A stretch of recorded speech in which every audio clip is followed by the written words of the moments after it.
Jadi singkat kata, Aceh dan Papua harus bersatu. Harus merdeka. Ya. Karena kita ini adalah garda pengawal NKRI. Dan saya ingatkan kepada Jakarta, kalau kami sudah berpisah, NKRI tidak ada. Ini faksi PDI Perjuangan daerah pemilihan Papua Barat. Apa melihat kasus yang ada di Aceh dengan kasus yang ada di Papua ini kan sama-sama daerah satu. Ini apa melihatnya seperti apa? Jadi, yang singkat kata saya mau mengatakan bahwa wajar rakyat melakukan perlawanan terhadap negara. Karena negara lalai dalam melaksanakan tugas dan tanggung jawab negara. Ya, tugas negara itu adalah memberikan kesejahteraan kepada rakyatnya.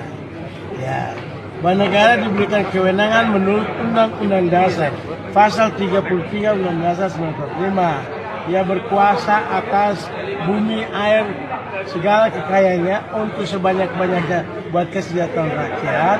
Itu harus dikelola dengan penuh tanggung jawab, ya, melaksanakannya dengan rasa adil, ya. Tidak boleh misalnya kita hanya jadi tujuan proyek saja. Proyek dibuang ke sini, tapi uangnya kembali ke Jakarta. Ah, itu tidak boleh. Kita, Bung Karno tidak memerdekakan kita untuk menjadikan kita jadi objek dari pembangunan. Kita harus menjadi subjek dari pembangunan.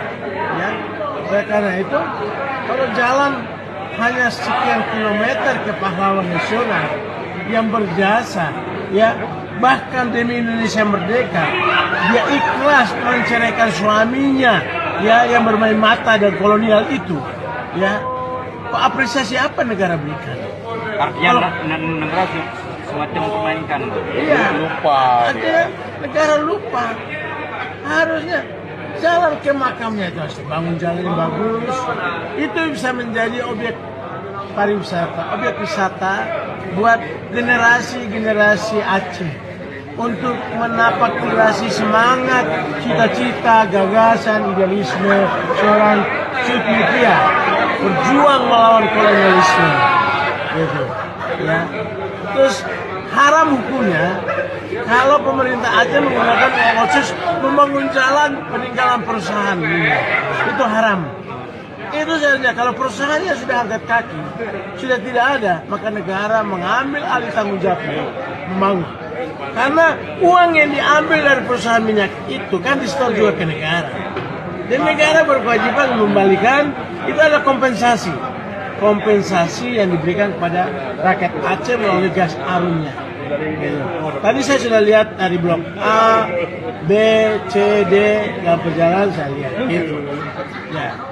Jadi itu namanya blok belajar membaca. Jadi kita ini orang buta huruf. A, B, C, D. Iya. Jadi nggak boleh dong. Blok-blok itu harus memerdekakan kita, memanusiawikan kita. Ya. Rakyat Aceh yang tinggal di kawasan itu tidak boleh mengeluh hanya karena jalannya berlubang-lubang. Dan tidak adil. Jakarta banyak jalannya bagus sehingga lubangnya berjalan-jalan. Ya, itu tidak boleh dong. Gitu. Ya.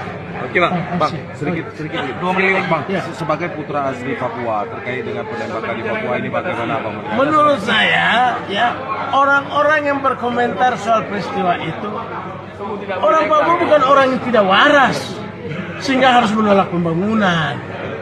Yang kita tolak adalah kebijakan yang tidak memanusiawikan orang Papua, tidak menjadikan orang Papua sebagai subjek dari pembangunan, hanya jadi objek terus dari tahun ke tahun.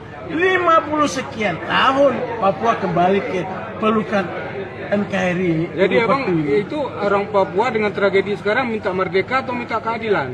Saya pikir kita butuh keadilan. Ya. Berarti bukan minta merdeka. Ya, merdeka dari perlakuan yang tidak adil boleh dong. Iya. Artinya rentetan kasus itu dampak dari ekonomi yang masyarakat Papua. Satu menit lagi bang, satu menit lagi bang. Saya mau rapat. Jadi begini. Jadi singkat kata, Aceh dan Papua harus bersatu. Harus merdeka. Ya. Karena kita ini adalah garda pengawal NKRI. Dan saya ingatkan kepada Jakarta, kalau kami sudah berpisah, NKRI tidak ada.